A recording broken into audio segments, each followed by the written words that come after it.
С вами Андрей Маркин. Сегодня Мавроди и МММ. 30 лет спустя, без мифов, без оправданий и без простых ответов.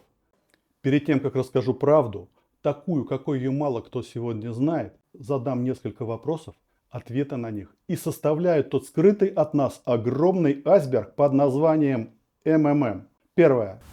Сколько денег на самом деле собрала первая пирамида Сергея Мавроди? И сколько ЮКОСов или Газпромов можно было тогда купить на эти деньги? Меня интересует не столько сама сумма, а ее масштаб по отношению к богатству страны. Как она соотносилась с бюджетом России того времени, 1994 года? Второе. Почему в разгар бандитских войн 90-х у Мавроди не было крыши? Ни от одной из крупных группировок, ни ореховских, ни солнцевских, ни измайловских, ни других. И именно этот вопрос стараются обойти сторонкой до сих пор. Третье. Почему государство обрушило пирамиду именно в тот момент, когда она достигла максимума и сама уже подходила к точке падения? Она в любом случае бы обвалилась через неделю-две. Четвертое. Кто действительно сорвал этот огромный банк? Куда поехали 17 КАМАЗов с наличностью, конфискованной в офисе МММ? Ни один криминальный авторитет, ни один олигарх того времени, ни одна коммерческая структура не продемонстрировали резкого увеличения капитала сразу после падения МММ. Деньги просто исчезли, а выгодоприобретателя нет. Пятое. Какую роль в истории МММ играло государство, ФСК и МВД?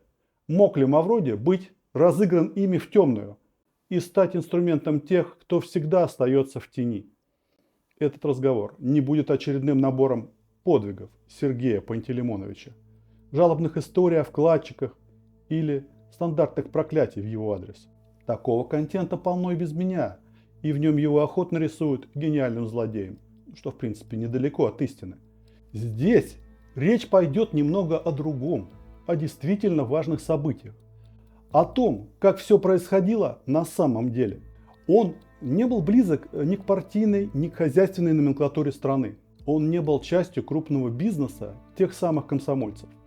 И при этом он был абсолютным авантюристом, готовым идти на любой риск не ради денег, а ради самой игры, ради азарта, ради ощущения власти, власти над идеей. И вот здесь начинается самое интересное. Мы с вами входим в пространство, где нет простых ответов и не работают привычные объяснения. Мы вынуждены ловить черных кошек в темной комнате. Увы, это так. Это реальная попытка ответить на вопросы, которые способны изменить взгляд на личность Сергея Мавроди и на его деятельность. А главное, изменить само понимание того, что происходило в тот момент в стране и какую роль в этих процессах играл Мавроди, как самостоятельная фигура или как элемент куда более сложной конструкции. Он вошел в историю как человек, вовлекший в свою финансовую игру около 15 миллионов человек и лишивший их сбережений. И это принципиально важно подчеркнуть. Мы сейчас говорим только о первой пирамиде Мавроди, не о всей его деятельности, не о сумме всех афер, а лишь о первом эпизоде, после которого он не остановился, а продолжил, уже понимая, как именно работает человеческая жадность и массовая вера. Но за этой цифрой стоят еще и семьи людей. А значит, нужно прибавить еще столько или даже чуть больше. Десятки миллионов людей, прямо или косвенно вовлеченных в последствия этой грандиозной истории. Он стал самым известным финансовым мошенником в истории России. Его действия повлияли на экономику страны настолько сильно, что этот феномен будут разбирать в учебниках по криминалистике, экономике и психологии массового поведения еще очень долго. В конце 70-х, начале 80-х он начал с полулегальной торговли. Форцовка, переписывание видеокассет и их продажа состоятельным покупателям. В 1981 году он бросил учебу в вузе, не доучившись 1 год. Диплом окажется менее важным, чем деньги.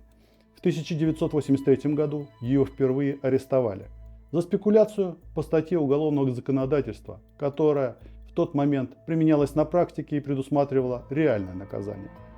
В начале 80-х он создал более серьезный бизнес. Уже начал продавать компьютеры, комплектующие и периферию. В то время, когда большинство спекулянтов зарабатывают на джинсах и импортной жвачке, он делает ставку на вычислительную технику. Он раньше многих понимает, будущее за технологиями. В 1989 году он вместе с младшим братом Вячеславом и его женой Ольгой Мельниковой зарегистрировал кооператив. Название окажется простым и запоминающимся. 3 буквы МММ. Мавроди, Мельникова. К 1990 году дела пойдут настолько успешно, что компания сменит офис. Новый, легендарный теперь адрес – Варшавское шоссе, дом 26. Позже это здание станет одним из самых узнаваемых символов той эпохи.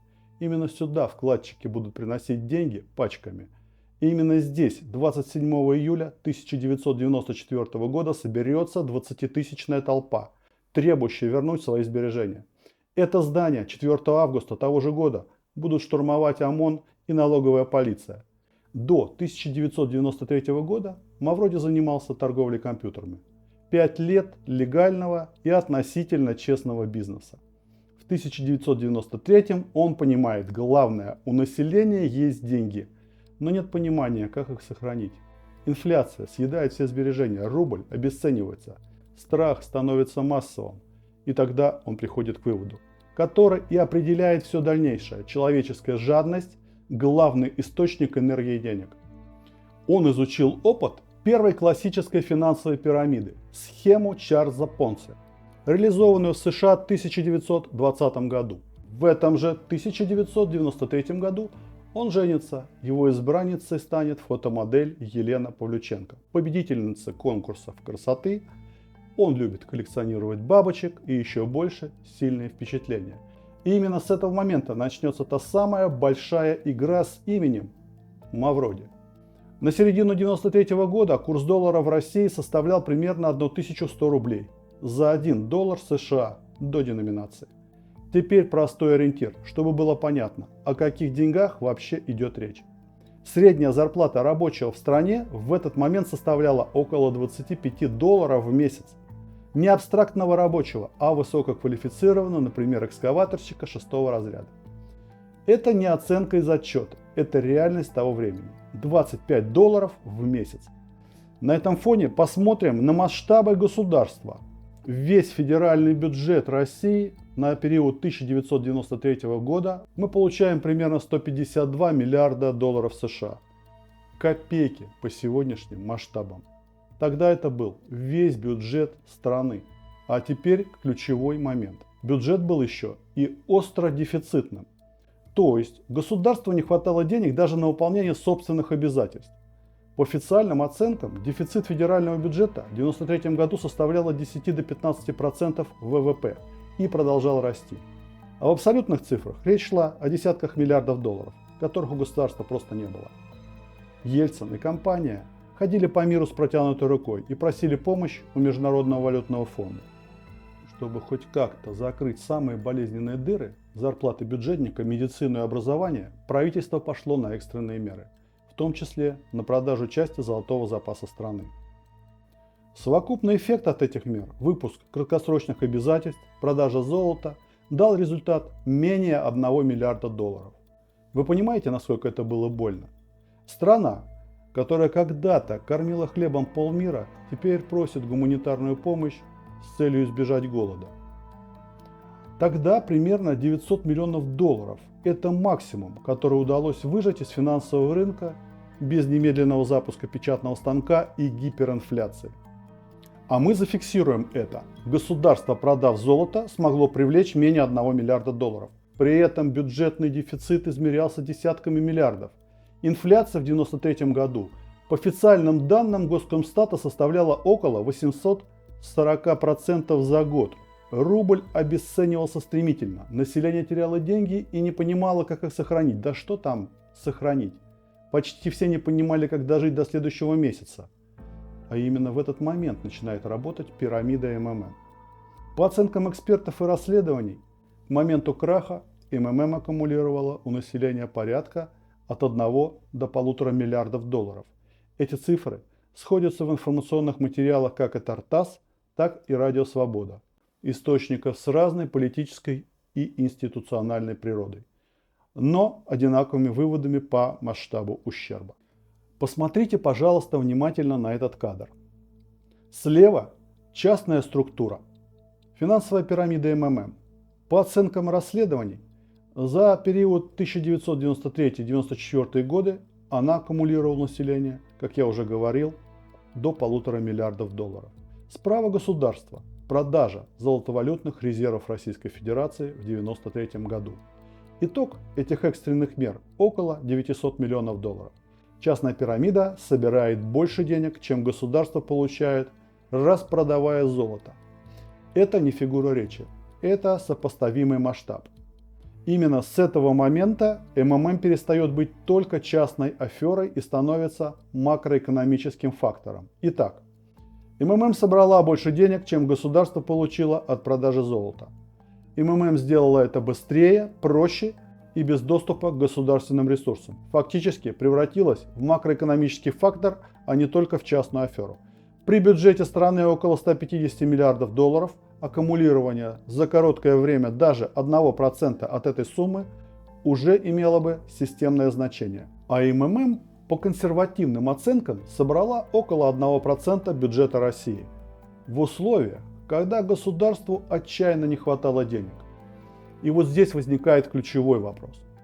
Почему пирамида рушится именно на пике сбора средств в момент, когда вкладчики еще не паниковали и не пытались массово забирать деньги? Это принципиально важно для понимания всей картины. К этому моменту МММ действительно подошла к своей внутренней точке перегрева. Любая финансовая пирамида обречена, и это не было исключением. Она уже была готова рухнуть сама, через неделю или через две. Но при этом она продолжала аккумулировать деньги с бешеной скоростью. Поток вкладчиков не ослабевал, касса продолжала наполняться. Вера все еще держалась, и именно в этот момент происходит обрушение. Не стихийно, не из-за паники, не потому что люди массово побежали за деньгами. Обрушение происходит после прямых действий государства. Сначала налоговая проверка, затем официальное заявление по телевидению о недоплате в бюджет на сумму около 50 миллиардов рублей. По тем временам это колоссальная цифра. Это был не просто юридический эпизод, это был публичный сигнал, отмашка. После этого вопрос, рухнет ли МММ, уже не стоял. Стоял только вопрос, когда именно. И ответ оказался очевидным – прямо сейчас. На этом этапе можно зафиксировать важную вещь. Пирамиду не спасали и не давали ей упасть самой. Ее остановили в конкретный момент времени, в момент максимального притока денег. И это уже не выглядит случайностью. На этом этапе можно считать первую мысль законченной. Деньги тают буквально на глазах. Рабочий получает $25 в месяц и понимает, что завтра это будут уже не деньги. Мелкий бизнес зарабатывает $200-300 и понимает то же самое. В стране формируется массовый страх. Страх потерять все. И именно на этом страхе начинает работать пирамида. Не только на жадности в чистом виде, а на попытке выжить. Государственный бюджет условно большой мешок с деньгами, но в нем дыра. Деньги утекают, дефицит растет. Экономика падает, государство ищет любые способы удержаться на плаву. И в этот момент рядом возникает структура, которая собирает деньги населения быстрее и эффективнее самого государства. Это не случайность, это совпадение масштаба и времени. И если вы подумали, что я хотел показать вам только проблемы самой России того времени, то, увы, к сожалению, это не так. Дальше начнется настоящая криминальная Россия будущего. После обрушения пирамиды МММ в бюджете не прибавилось ни $1. И вот теперь возникает главный вопрос. Где деньги? А первую мысль мы уже зафиксировали. Пирамида МММ на пике своей работы аккумулировала сумму, сопоставимую примерно с 1% годового бюджета страны. Теперь давайте переведем это все из абстрактных миллиардов в конкретные ориентиры. Контрольный пакет 45% акций нефтяной компании ЮКОС был продан за $159 миллионов. Цена займа. Это цифра залоговых аукционов, проводимых тогда. Простая арифметика показывает, сумма, аккумулированная МММ, позволяла приобрести несколько таких ЮКОСов. Да, многое мог позволить тогда себе Сергей Пантелеймонович. Не один завод, не один актив, а несколько ключевых нефтяных компаний страны. Да что уж там, купить все нефтяные компании страны. Это и есть реальный масштаб денег, которые прошли через частную структуру без государственного статуса, без лицензии, без активов, без производственной базы. В стране, где за бизнесы куда меньшего масштаба убивали, отжимали и ставили на счетчик, появляется структура, сопоставимая по объему денег с будущими самыми крупными нефтяными гигантами. Она работает открыто, публично, на виду всей страны. И при этом не находится под контролем ни одной преступной группировки. Ни ореховских, ни измайловских, ни солнцевских. Это не оценка и не гипотеза. Это отсутствие фактов, которые невозможно не заметить. Именно здесь возникает второй вопрос, не менее странный, но куда более неудобный. Почему в разгар бандитских войн 90-х у Сергея Мавроди не было крыши? Нет одной из крупнейших криминальных группировок страны. Короткая справка. По данным МВД, 93 год стал пиком заказных убийств в Москве. Только за год было зарегистрировано 288 заказных убийств, почти одно убийство в день. По сравнению с предыдущими годами, уровень такого насилия вырос почти в 3 раза. Москва была городом, где за куда меньшие деньги убивали, отжимали бизнесы, и люди исчезали без следа. И именно в это время в Москве продолжала работать структура масштаба МММ. Открыто, публично, без криминальной крыши, без силовых захватов и без войны за контроль над потоками денег. При этом важно понимать, МММ не была локальным проектом, это была глобально выстроенная система с филиалами практически в каждом крупном городе страны. Настоящая финансовая губка, которая впитывала деньги со всей России. И этот вопрос редко задают вслух и еще реже пытаются разобрать всерьез. Потому что если мы помним Россию начала 90-х, то знаем, без крыши тогда не существовало ничего.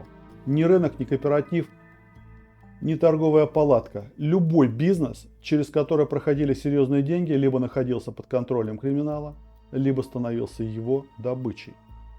И на этом фоне появляется структура федерального масштаба, через которую проходят миллионы людей и миллиарды долларов.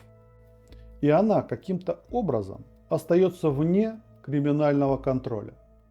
Если обратиться к материалам следствия, судебным документам и журналистским расследованиям того времени, мы не найдем зафиксированных фактов того, что МММ находился под контролем какой-либо организованной преступной группировки. Нет дела крышевания, нет разборок за контроль, нет силовых попыток захвата офиса, нет устранения руководства. Для 90-х это не просто редкость, это аномалия.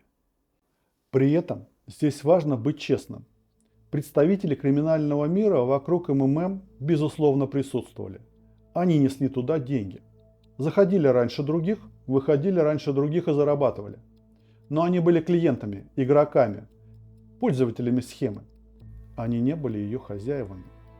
А в криминальной логике 90-х не бывает так, что крупную денежную структуру просто не трогают. Если ее не берут под контроль, это означает не отсутствие интереса, а невозможность этого контроля. Не потому, что не хотят, а потому, что существуют ограничения, которые сильнее любой группировки. Когда крупнейшие ОПГ страны не срывают банк, не ставят своих людей и не управляют денежным потоком, это всегда означает одно – крыша есть, просто она другого уровня. И здесь внимание неизбежно смещается в сторону государства. МММ с самого начала находилась в его поле зрения. Проверки, контакты, постоянное внимание со стороны налоговой, МВД и ФСК – все это было. И при всем этом пирамида продолжала работать, расти, аккумулировать деньги. Если криминал не смог взять МММ под контроль, а государство при этом постоянно находилось рядом, версия о том, что пирамида существовала сама по себе, действительно начинает рассыпаться. И в этот момент возникает мысль, которую неприятно формулировать, но невозможно игнорировать. Возможно, в определенный период у этой игры были совсем другие хозяева. И сейчас следующий вопрос становится неизбежным. Почему государство обрушило пирамиду именно в тот момент, когда она подошла к своему пику? Не раньше и не позже, а ровно тогда, когда она уже была близка к естественному краху, но еще продолжала аккумулировать деньги с бешеной скоростью. Ответ потому, что это была афера, здесь не работает. Если бы государство просто ждало естественного обвала, оно могло бы позволить пирамиде рухнуть самой. Но этого не произошло. Обрушение было инициировано административно. Налоговая проверка, обвинение в недоплате десятков миллиардов рублей, резкое силовое вмешательство – это была не реакция на последствия. Это было управляемое завершение процесса, и здесь важно посмотреть, что происходит дальше по времени.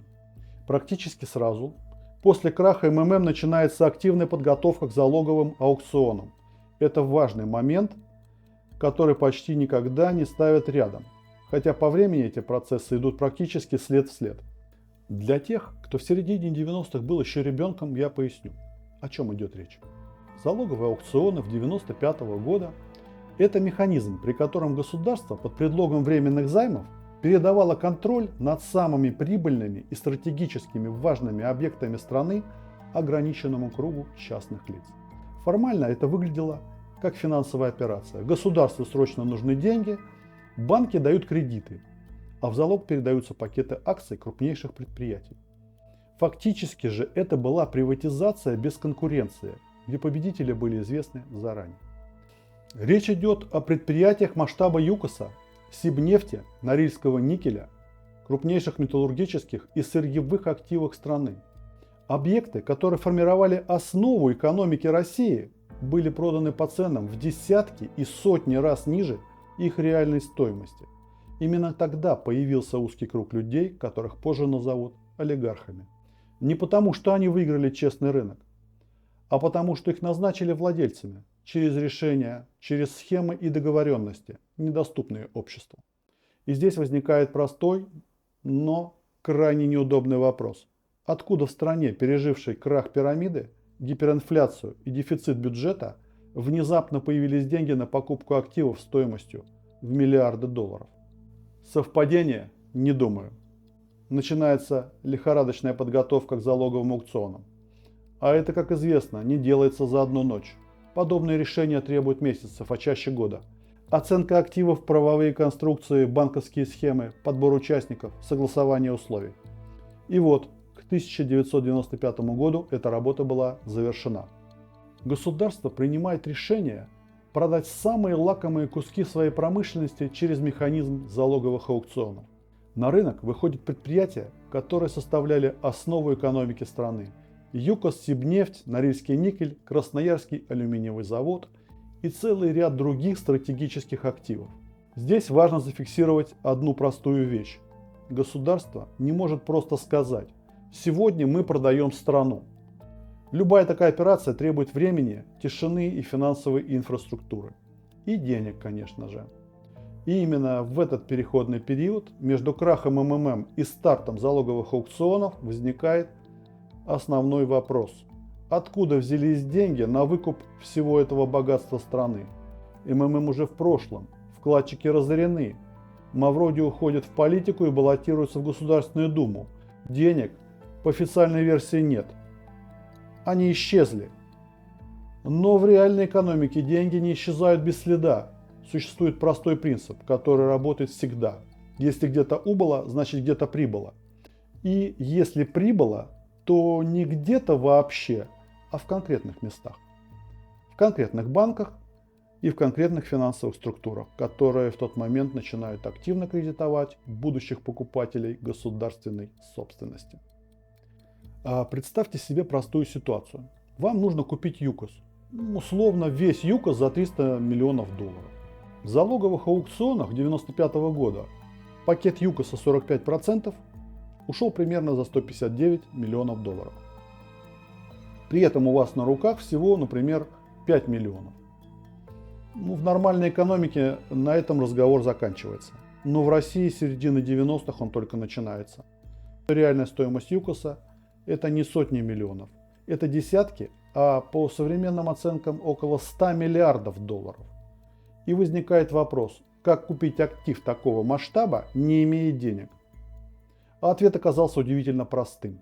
Нужно занять деньги у того, кто этот актив и продает. Государство говорит: мне срочно нужны деньги. Вы говорите: я готов дать вам займ. Государство дает вам в залог акции ЮКОСа, а деньги, которые вы ему даете, вы же у него и занимаете. Это как купить квартиру, взяв взаймы деньги у ее владельца.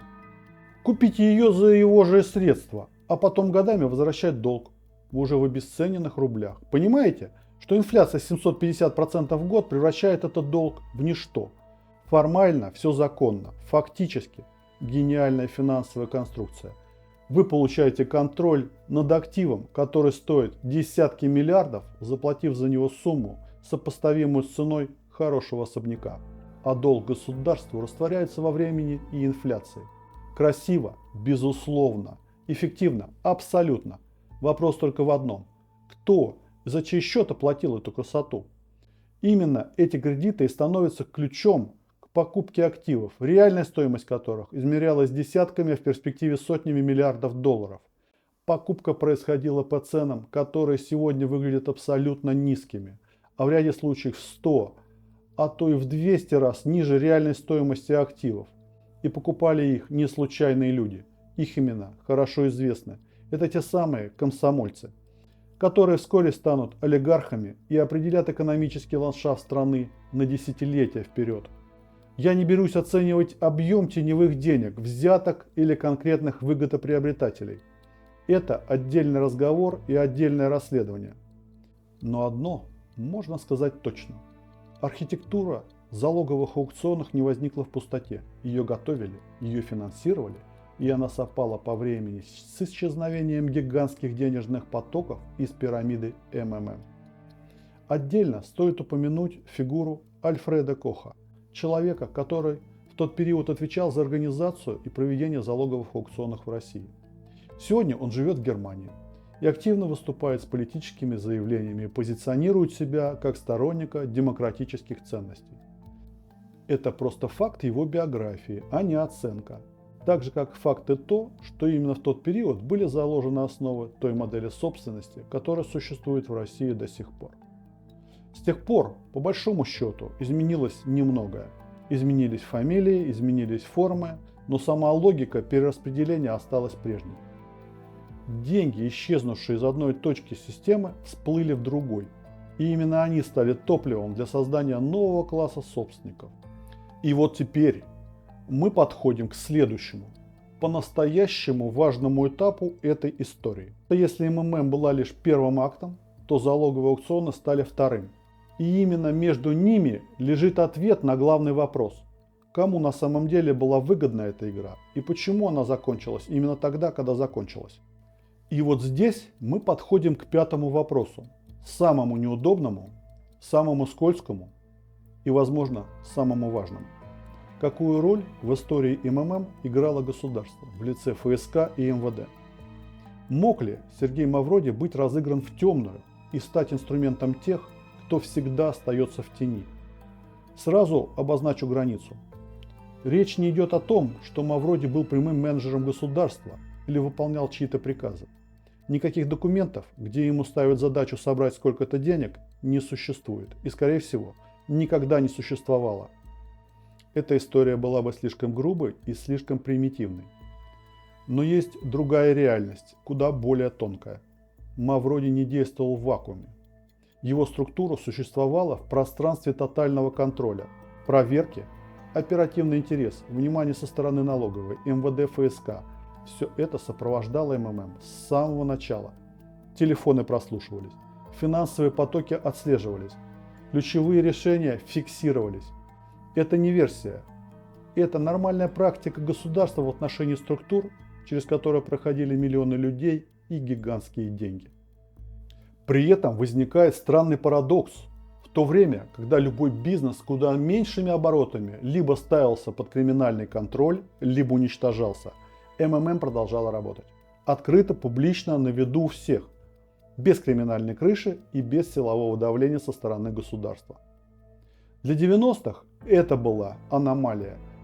Единственное логическое объяснение аномалии – МММ находилась под защитой. Но защитой другого уровня, не криминального, государственного. Это не означает, что спецслужбы управляли Мавроди напрямую. Гораздо вероятнее другое. Его структура была настолько плотно инфильтрована агентами Лубянки, что полностью контролировалась изнутри. Финансовые сотрудники, службы безопасности, люди в окружении. В подобного масштаба операциях государство никогда не действует вслепую. Контроль осуществляется не приказами, а присутствием. А сам Мавроди в это время играл. Он действительно играл. Он был математиком, авантюристом, человеком с гипертрофированным чувством собственного масштаба. Он мечтал о власти над системой, над идеей, над массами. И ему дали возможность этот талант развернуть. Дали пространство, дали время и просто ждали. А курочка снесла золотое яичко ровно тогда, когда это нужно было заинтересованным лицам. Обрушение пирамиды произошло не тогда, когда она стала опасной сама по себе, а тогда, когда ее дальнейшее существование перестало быть полезным. До этого момента она работала. После была мгновенно уничтожена административным решением. Кто были эти заинтересованные лица? Формально государственные структуры, фактически группы влияния, которые в тот момент времени еще не называли себя элитой, но уже действовали как власть. Структуры, которые по форме были государственными, а по содержанию работали на себя и на будущее перераспределение собственности. И дальше эта логика продолжалась без разрывов. После краха МММ начинается эпоха залоговых аукционов. После краха перераспределения, после исчезновения денег, их появление в новых руках. Именно эти структуры определяли, кто станет олигархом, а кто нет. Кто получит кредиты, а кто приговор. Когда позже эти же структуры окончательно пришли к власти, многое встало на свои места. Те самые могущественные олигархи быстро присягнули на верность новой системе. Те, кто попытался сопротивляться, получили свои сроки и затем стали изображать из себя оппозиционеров. Уже из-за границы и после отсидки. И в этом контексте история МММ перестает быть историей одного мошенника и обманутых вкладчиков. Она становится частью большого процесса перехода власти, денег и контроля от одной эпохи к другой. А что же наш подопечный, Сергей Пантелеймонович Мавроди? И как он сам чувствовал себя внутри этой круговерти интересов, огромных денег и чужих решений? Он не унывал, хотя именно он оказался самым удобным и мгновенным козлом отпущения всей этой истории. Именно его арестовали, именно его посадили под стражу, именно его сделали публичным символом катастрофы, за которой на самом деле стояли куда более сложные и масштабные процессы. На этом этапе история Мавроди как элемента большой финансовой операции заканчивается. Дальше он перестает быть частью конструкции, управляемой извне, и начинает осознавать себя как человека, которого использовали в чужой игре. От банка, который кто-то сорвал, ему остались крохи. Большие деньги ушли туда, где о них предпочитали не говорить вслух, а Мавроди остался с разрушенной репутацией, тюремной камерой и очень ясным пониманием того, как на самом деле устроена власть, деньги и контроль. Именно здесь начинается другая история. История человека, который понял, что был пешкой и сделал из этого выводы. Его неугомонный характер, азарт, жажда игры и ощущение личного поражения не позволяли ему просто признать поражение и исчезнуть. Криминальный талант, помноженный на опыт и чувство несправедливости, не давал ему спокойно жить. Он думал, считал, анализировал, искал ходы. Сначала, как выйти из заключения, потом, как вернуться в публичное поле, а дальше, как построить новые схемы, новые пирамиды, сыграть уже по своим правилам. С этого момента дальнейшая деятельность Мавроди уже не имеет прямого отношения к этой уникальной финансовой операции, которая была проведена под контролем и завершена в нужный момент. Это уже его собственная игра. Игра человека, который понял, что его использовали, и решил больше никогда не быть инструментом в чужих руках. О том, как он пытался взять реванш, какие ошибки повторил, какие выводы сделал, и чем в итоге закончилась его личная игра, мы и поговорим дальше. После краха первой МММ Сергей Мавроди перестал быть просто мошенником. Он стал симптомом, не причиной, не исключением, а наглядным доказательством того, как работает система, в которой формально все по закону, а по факту по понятиям. Только эти понятия сидят не в подворотнях, а в кабинетах. Осенью 1994 года Мавроди делает ход, которое невозможно придумать без точного понимания слабости государства.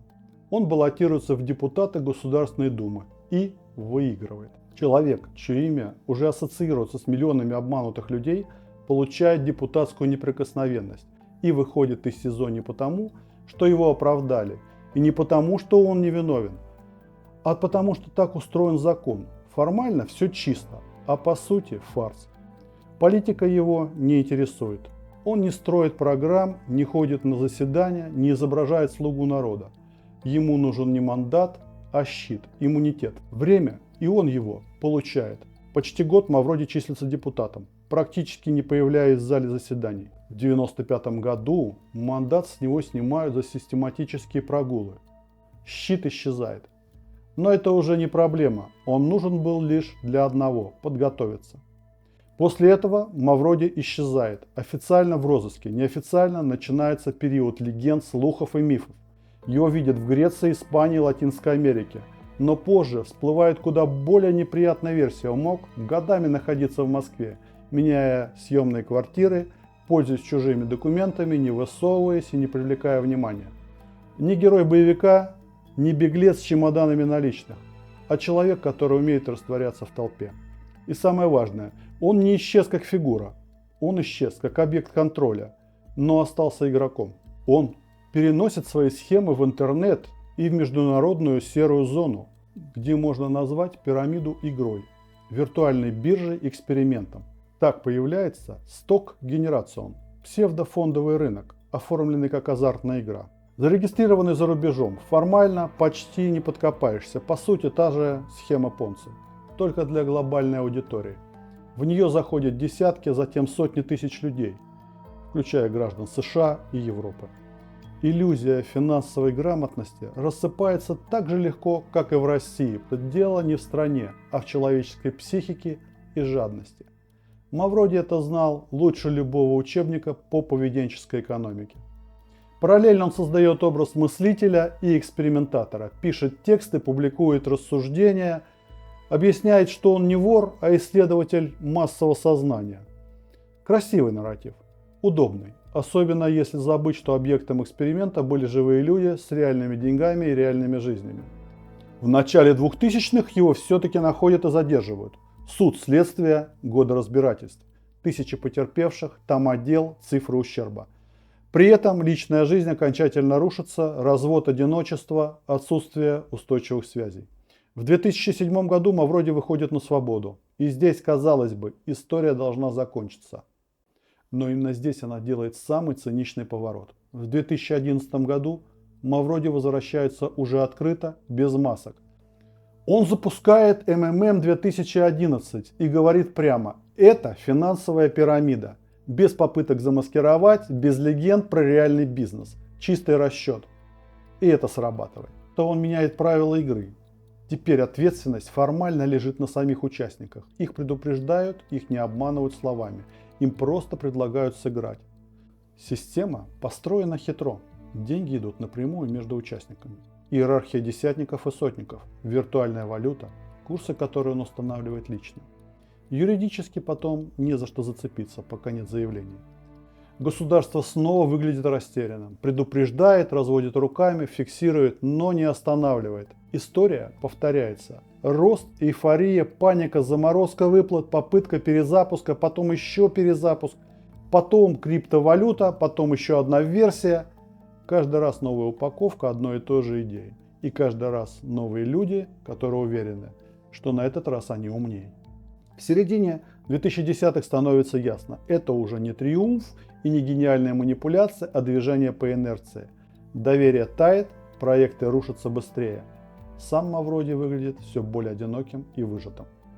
Денег, несмотря на все легенды, у него нет. Все либо ушло в новые схемы, либо растворилось во времени. Финал этой биографии лишен любой романтики. Весной 2018 года Мавроди становится плохо на улице в Москве. Его госпитализируют. И утром фиксируют смерть от сердечного приступа. Без аплодисментов, без финального слова, без толпы. Тело несколько дней остается невостребованным. Ни очередей, ни скорби, ни прощания. Только долги. Архивы дел и память о человеке, который показал не столько свою гениальность, сколько уязвимость системы, позволявшей ему снова и снова возвращаться. И если в этой истории есть по-настоящему опасный вывод, то он не про Мавроди.